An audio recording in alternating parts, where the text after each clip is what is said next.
A reading from the Holy Gospel according to Matthew, chapter 22, verses 34 to 40.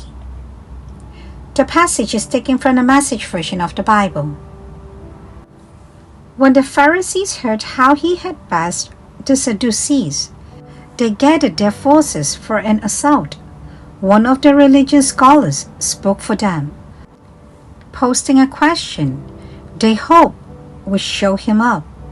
"Teacher, which command in God's law is the most important?" Jesus said, "Love the Lord your God with all your passion and prayer and intelligences. This is the most important, the first on any list. But there is a second to set alongside it. Love others as well as you love yourself. These two commands are packed. Everything in God's law and the prophets hangs from them." The Gospel of the Lord. Good morning. Welcome to Coffee with God, and I am Father Joseph Matthew. Today, on the 22nd of August, we reflect on the Holy Gospel according to St. Matthew, chapter 22, verses 34 to 40. Love without dividing lines. In today's Gospel, Jesus is confronted with a question that was intended to trap him. Which is the greatest commandment? His answer is disarmingly simple and deeply profound. You shall love the Lord your God with all your heart and your neighbor as yourself. With this, Jesus unites two ancient commandments into one inseparable reality. Love of God and love of neighbor cannot be divided. One flows into the other.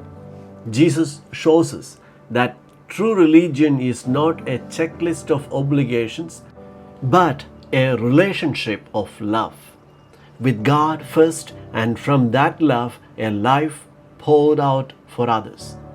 Without love, religious practice becomes anxious, forced, or self-serving. And without a living relationship with God, love of neighbor becomes empty activism. St. John puts it bluntly, "He who does not love his brother whom he has seen cannot love God whom he has not seen." We read in the first letter of St. John chapter 4, verse 20.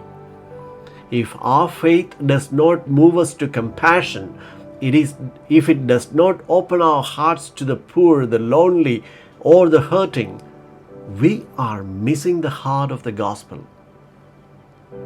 And yet, how often do we excuse ourselves from real love while making time for gossip, judgment, or indifference?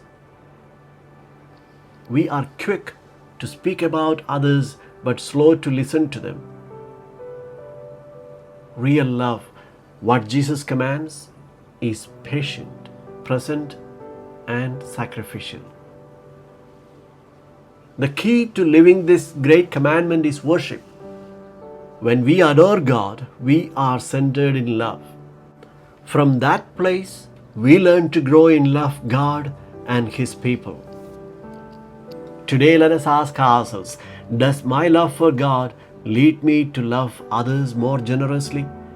Is there anyone I need to forgive, reach out, or simply listen to? May Mary Most Holy, who loved both God and neighbor with all her being, teach us how to love without dividing lines.